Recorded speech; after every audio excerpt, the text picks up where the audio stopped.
Sejam muito bem-vindos a mais um vídeo da série Professor Responde aqui do canal, em que no vídeo de hoje eu irei responder a pergunta de dois dos estudantes apoiadores. A primeira pergunta foi elaborada já há algum tempo aqui no canal pela Rosana Fogaça a respeito da Septuaginta, e também essa pergunta eu respondi ali nos comentários do YouTube. E uma segunda pergunta também nessa mesma linha de pensamento foi, na verdade, uma sugestão de tema que veio através do WhatsApp pelo Tiago Dionísio, também comentando para falar mais a respeito do que vem a ser então a Septuaginta. Então, quando falamos a respeito de Septuaginta, o que nós estamos nos referindo é uma tradução da Bíblia hebraica para a versão grega. E a versão da Septuaginta é considerada talvez a principal e a mais importante tradução da Bíblia hebraica para o grego. Isto, em primeiro momento, por conta de sua própria antiguidade. A tradução da Bíblia hebraica para o grego, os inícios dessa tradução ela foi feita no período do reinado ptolemaico. Então nós estamos ali por volta do 3º século antes da Era Comum.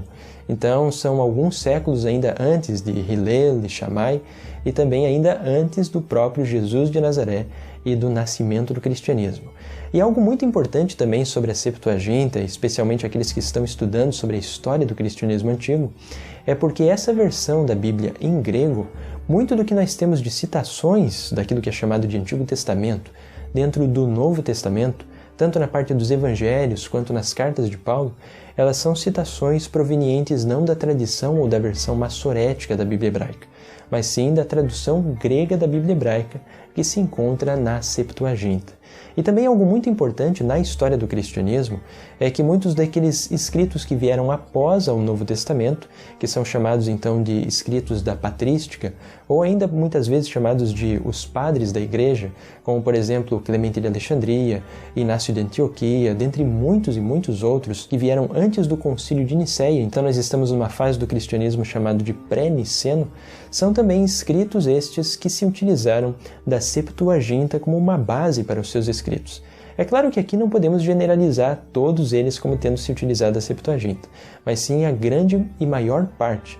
tanto do Novo Testamento quanto desses escritos patrísticos se utilizaram da Septuaginta. Então nós já observamos que realmente, para se compreender a história do cristianismo antigo, assim como também a história do judaísmo antigo, é necessário se compreender mais a respeito da Septuaginta. E algo também muito importante, que talvez seja o segredo em si da Septuaginta, é porque existem algumas diferenças em seu texto com relação ao texto massorético. Um dos exemplos mais clássicos que eu posso trazer aqui para vocês é daquilo que se encontra no Novo Testamento, no livro dos Atos, mais especificamente no capítulo 7 e verso 14 de Atos dos Apóstolos, em que nós temos então uma citação de que o número de israelitas que desceram para o Egito foi o número 75. No entanto, se nós conferirmos essa mesma base textual, essa mesma referência desse texto que se encontra no livro de Gênesis, o texto hebraico, isso é, o texto massorético, ele nos traz apenas o valor de 70 israelitas que desceram para o Egito.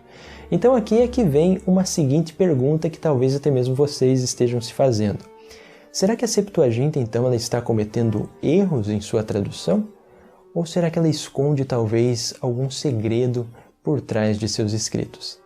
E para responder a esta pergunta, nós temos que, primeiramente, compreender um pouco mais a respeito da própria história da Septuaginta, que vai nos ajudar também a compreender um pouco mais a respeito da profundidade dos estudos em crítica textual bíblica a respeito do Antigo Testamento, ou ainda, como um termo mais correto no meio acadêmico, de Tanar ou então a Bíblia hebraica. O que os historiadores então reconhecem é que a Septuaginta, ao menos o seu texto inicial de tradução, ele foi elaborado no período ptolemaico, isso é, como eu mencionei a vocês, por volta do 3º século antes da Era Comum. E a tradução inicial também nós sabemos, através de análises e fontes históricas, que provavelmente foi elaborada no período de Ptolomeu II, isto é, o reinado dele se deu por volta do ano de 280 a 240, mais ou menos antes da Era Comum. Aqui apenas para nós nos localizarmos um pouco mais geograficamente e também numa perspectiva histórica, Ptolomeu II ele veio depois das conquistas que muitos de vocês já devem conhecer, que é muito famosa,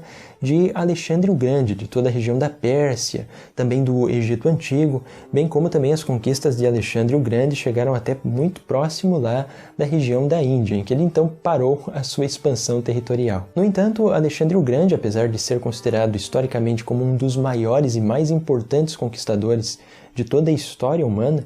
ele morreu bastante jovem. E como ele não tinha ainda um descendente, alguém que sucedesse ele no trono de seu grande reino, o seu reino, ou melhor, o seu império, acabou sendo dividido em seus generais que o ajudaram em suas conquistas. Então a região que pertence ao Egito e também que englobava ali Israel-Palestina, ele ficou então sendo cuidada por Ptolomeu, enquanto boa parte daquela região mais antiga, conhecida como a Pérsia, ficou por conta dos Seleucidas. Então é por isso que muitas vezes nós vemos muitas rixas e brigas entre Ptolomeus e Seleucidas com relação até mesmo ao controle do próprio Israel-Palestina. E sobre essas brigas nós também vamos compreender um pouco mais profundamente a respeito delas quando estivermos estudando na série História do Judaísmo, que nós vamos chegar ainda mais adiante a examinar sobre os Macabeus e todo esse controle que começou a acontecer em Israel-Palestina dos Seleucidas. Mas então no período da tradução da Septuaginta, não eram os Seleucidas que controlavam Israel-Palestina, mas sim eram os Ptolomeus. E uma das fontes históricas que nos conta a respeito de como se deu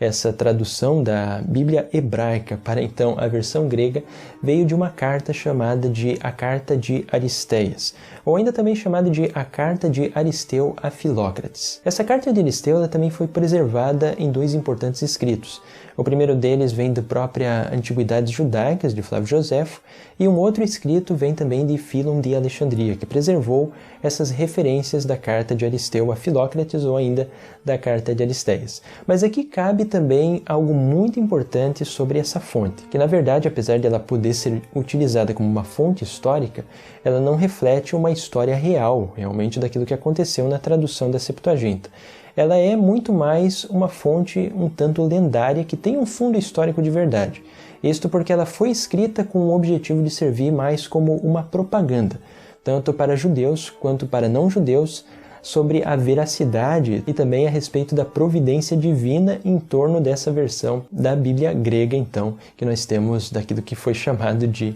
Antigo Testamento. Então, o relato que essa carta de Aristeu nos traz é a respeito de Ptolomeu II, que ele pretendia trazer como uma coroa também para sua grande biblioteca, a conhecida Biblioteca de Alexandria, que talvez era a mais proeminente e importante biblioteca no período antigo. Ele queria então coroar ou dar um grande prestígio ainda maior à sua biblioteca, trazendo os escritos que os judeus utilizavam para uma versão que fosse acessível a todas, que era a versão grega. Aqui também cabe como nota de rodapé que o grego no período antigo ele era algo muito parecido com a importância do inglês para nós nos dias de hoje. Isso significa que todo bom comerciante, se ele queria prosperar em seus negócios, obviamente que ele tinha que conhecer a língua grega. E o grego também facilitava para que um grande número de pessoas tivesse acesso também a estes escritos. E o que nos conta então essa carta de Aristeu é que o próprio imperador Ptolomeu II Filadelfo, ele mandou ao sumo sacerdote judeu a trazer então tradutores que iriam fazer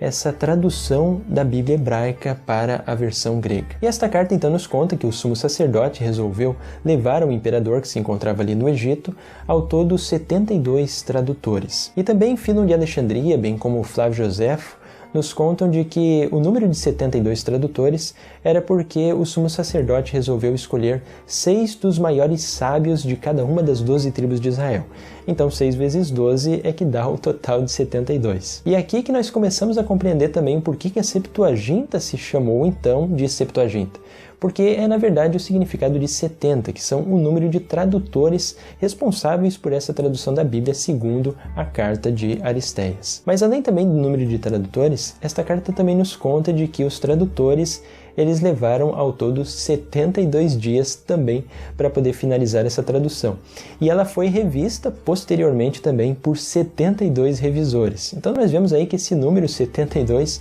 está em toda a tradição da Septuaginta, e é isso o que levou ela a ganhar esse nome. E que também muitas vezes nós podemos encontrar simplesmente com as letras romanas LXX, que significa também a 70. E o interessante também é que a carta nos conta de que esses revisores, após todas essas traduções que foram feitas por esses grandes sábios de todas as tribos de Israel,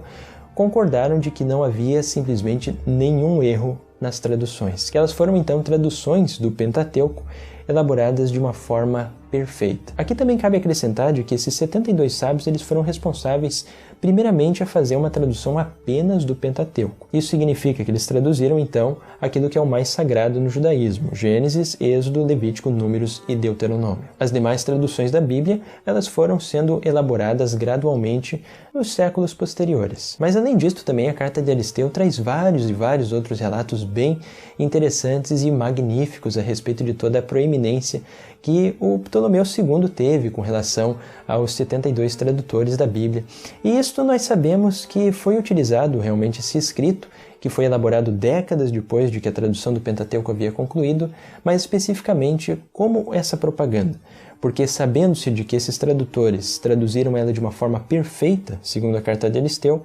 obviamente que judeus e não judeus também a aceitariam como uma obra divinamente inspirada e, consequentemente, também uma obra que deveria ter a mesma ou então uma proeminência muito semelhante àquilo que nós temos no texto em hebraico. Mas saindo então desses aspectos mais lendários da carta, os modernos estudiosos em crítica literária a respeito da Septuaginta reconhecem que dos diversos manuscritos que nós temos antigos, obviamente elas têm e apresentam várias divergências textuais. Então ela não é uma tradução que ela tem uma precisão em absoluto. Também fazendo comparações com o texto em hebraico, é possível compreender de que a Septuaginta ela foi traduzida de diversas formas diferentes. Como, por exemplo, nós temos algumas partes dela que tem uma tradução que é literal do hebraico, então é palavra por palavra praticamente. Temos também algumas outras traduções de textos que são traduções parafraseadas e ainda outras traduções que são interpretativas do texto. Então, nós temos bastante diferenças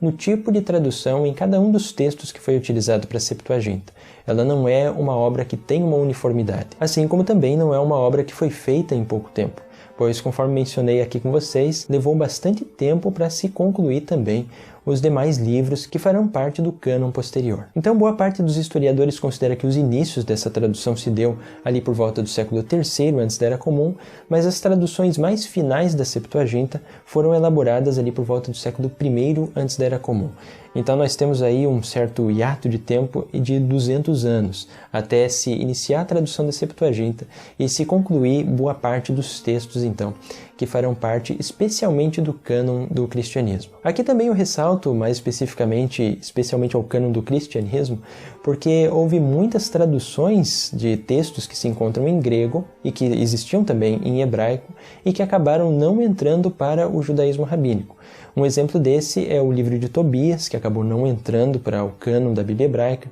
Nós também temos o livro de Jesus ben Sirach, o livro da sabedoria, também não acabou entrando para o cânon. Nós também temos algumas diferenças textuais importantes com acréscimos, como por exemplo, no livro de Daniel existe, se nós pegarmos, por exemplo, a Bíblia católica, que se utiliza também da versão da Septuaginta, ela tem o capítulo 13 e o capítulo 14 do livro de Daniel, além de alguns acréscimos importantes com orações. E também existem vários acréscimos da versão grega no livro de Esther, e essas versões elas simplesmente não foram aceitas no cânon do judaísmo rabínico. No entanto, ela foi aceita por boa parte dos cristãos primitivos. Agora aqui também sobre cânon cabe ressaltar algo bastante interessante nesse aspecto com relação à história do judaísmo, porque os responsáveis por fazer toda essa tradução da Bíblia hebraica para o grego foram judeus de língua grega, isto é, judeus helenistas, que se encontravam mais especificamente na região do Egito Antigo. Ainda muitos historiadores consideram que provavelmente o local em que ela foi feita foi na região da Alexandria, que era a capital do reino ptolemaico. E nós vemos aí que nesse período de tempo a questão de cânon bíblico era bastante flutuante, em que existiam judeus que aceitavam a canonicidade inteira da Septuaginta, aceitavam também esses outros textos que posteriormente não fizeram parte do judaísmo rabínico, e também nós vemos que esses mesmos conjuntos de textos, eles eram muitas vezes aceitos também como autoritários por outras comunidades mais isoladas, como por exemplo nós observamos através das descobertas dos manuscritos de Qumran, em que em Qumran existem muitos desses textos que acabaram não entrando para o cânon do judaísmo rabínico. E com isto, uma das perguntas que também poderiam ser elaboradas com relação à história do judaísmo antigo é, mas afinal, por que os judeus resolveram então rejeitar posteriormente a versão da Septuaginta, bem como também esses textos que não se encontram na Bíblia hebraica? E a resposta para essa pergunta ela pode ter como base dois princípios. O primeiro deles é porque a Septuaginta muitas vezes divergia daquilo que se encontra no texto massorético, o texto hebraico que foi aceito pelo judaísmo rabínico, e também uma outra hipótese que muitos historiadores apontam é porque a religião cristã estava crescendo exponencialmente durante os primeiros séculos, ainda antes do Concílio de Nicéia. E com isto, os judeus resolveram rejeitar essa versão Septuaginta também para haver um contraste entre aquilo que seria o judaísmo e aquilo que era uma religião diferente, o cristianismo. E algo muito interessante também a respeito do texto da Septuaginta, que talvez foi a questão principal que levou ao judaísmo rabínico rejeitar ela como sendo um texto autoritário ou um texto canônico, era justamente por conta dessas diferenças entre o texto massorético e o texto que a Septuaginta nos trazia. E o interessante é porque muitos estudiosos ao longo do tempo, até mesmo no período do Renascimento e também com o advento das filosofias do humanismo, consideravam de que, na verdade, a Septuaginta deveria ser concebida como uma tradução repleta de erros, porque se observava de que muitos desses textos simplesmente eram muito diferentes daquilo que se encontrava no texto hebraico. No entanto, os acadêmicos gradualmente foram se aprofundando a cada vez mais nos estudos com respeito à Septuaginta. E a conclusão que foi se gradativamente colocando no meio acadêmico é de que a Septuaginta muito provavelmente não estaria simplesmente errando em sua tradução, mas essas divergências textuais muitas vezes tão significativas deveria ser colocada por um outro motivo. E é aqui que nós observamos uma diferença e um aspecto muito importante da Septuaginta, de que, na verdade, muitos indícios apontam de que ela corresponde a um texto hebraico diferente. E algo muito interessante a respeito disto é porque muitas dessas hipóteses que foram elaboradas, então, durante o século XVIII, XIX e também o início do século XX, sobre essa diferença no próprio texto hebraico, foi corroborada a partir do momento em que foram achados os manuscritos de Qumran, em que a partir daí se descobriu que realmente existiam muitos manuscritos que eram diferentes simplesmente da versão massorética que foi aceita pelo judaísmo rabínico. Então nós temos muitas versões em hebraico dos textos antigos que a versão massorética por vezes não conservou ou por vezes também apresenta uma certa diferença textual do próprio texto em hebraico. Isto significa que, ao invés de se pensar de que a Septuaginta estava cometendo erros em cima de erros, na verdade se deveria pensar e levar a sério de que o que ela estava utilizando era um texto diferente. E algo muito interessante também que eu trouxe para utilizar de exemplo para vocês é algo que se encontra, por exemplo, no capítulo 36, verso 11 do livro do profeta Isaías, que ele traz a palavra em hebraico Ha'am, que significa pessoas. Então, até mesmo se nós pegamos traduções traduzidas para a nossa própria língua, o português, em hebraico nós encontramos também traduzido sempre como pessoas o termo Ha'am. No entanto, a Septuaginta não traduziu esse termo como pessoas. Ela traduziu como homens. E o problema disso é que em hebraico o termo homens é Hanashim. Então, anteriormente se pensava que a Septuaginta realmente estava cometendo erros ali, porque ela traduziu realmente vários termos errados. No entanto, a partir do momento em que foram descobertos os manuscritos de Qumran, se encontrou também um manuscrito contendo o livro de Isaías com essa mesma palavra em hebraico. Ao invés de Ha'am, como o texto massorético, encontraram-se Hanashim. Então nós vemos aqui que a Septuaginta não estava cometendo erros em cima de erros. O segredo da Septuaginta é porque ela estava se utilizando de textos em hebraico diferentes do texto massorético. E é aí que nós encontramos a real relevância de, em crítica textual, nós darmos uma significativa importância também para aquilo que a Septuaginta nos traz em grego. Obviamente que a Septuaginta ela pode conter certos erros de tradução, como acontece com muitas outras Bíblias, e ela realmente contém certos equívocos em sua tradução. Mas antes de nós pensarmos de que apenas sejam equívocos por um determinado escriba ou por um mau tradutor, é também muito correto de nós avaliarmos de que, na verdade, a fonte hebraica que ela estava utilizando para sua tradução era diferente. E sabendo disto também, aqui cabe uma certa nota pessoal que eu observo em muitos grupos e também estudantes do cristianismo antigo que por vezes tentam fazer certos retornos ao cristianismo do período apostólico, que são muitas vezes chamados de movimentos de restauração, ou ainda, utilizando o termo em hebraico, movimentos de techuvá, um retorno às raízes do cristianismo antigo, No entanto, se nós historicamente formos levar em consideração de que a Septuaginta, que foi utilizada como base para se escrever o Novo Testamento, era uma tradução em grego, e que existiam certas diferenças que os evangelistas, bem como o apóstolo Paulo, se utilizou para escrever então os escritos que irão compor o Novo Testamento, de uma perspectiva histórica, o mais correto que eu penso é que os movimentos de restauração do cristianismo antigo do período apostólico deveriam se utilizar não o texto massorético, mas sim o texto que pertence à Septuaginta, porque foi o texto da Septuaginta, que muitas vezes apresenta diferenças do massorético, que foi utilizado pelos cristãos primitivos, e não o texto da Bíblia hebraica. Com efeito, o mais correto dos movimentos de restauração é se utilizar dos manuscritos mais antigos que nós temos da versão grega do Antigo Testamento, e não propriamente da versão hebraica que foi conservada pelo judaísmo rabínico, que é chamada de a versão massorética. Agora, sobre esses textos da Septuaginta que nós temos em grego, cabe aqui acrescentar de que existem certos textos que são muito valiosos, que conservam o texto da Septuaginta mais antigo. E um desses manuscritos são o Codex Sinaiticus e o Codex Vaticanus, que contém, então, esses textos da Septuaginta e são muito importantes também de serem examinados. E também aqui, sobre crítica textual, eu aproveito para deixar o convite a conhecerem também o canal do professor Pedro Reise, que se dedica em muito a fazer essa comparação entre aquilo que nós temos no texto massorético da Bíblia hebraica, aceito pelo judaísmo rabínico, e as diferentes versões, não apenas a Septuaginta, o professor Pedro Reise observa as diferenças, mas também em várias outras versões antigas de traduções que são muito importantes para a crítica textual, como por exemplo a Peshittah, também temos o Targum Onkelos, Targum Yonatan, dentre várias outras versões antigas que são muito importantes para a crítica textual, para nós compreendermos o que poderíamos considerar como sendo a versão mais antiga da Bíblia hebraica. Então aqui nós observamos também, examinando um pouco mais sobre a história da Septuaginta e sua relevância também para o judaísmo da antiguidade, que tanto o judaísmo no período antigo quanto o cristianismo,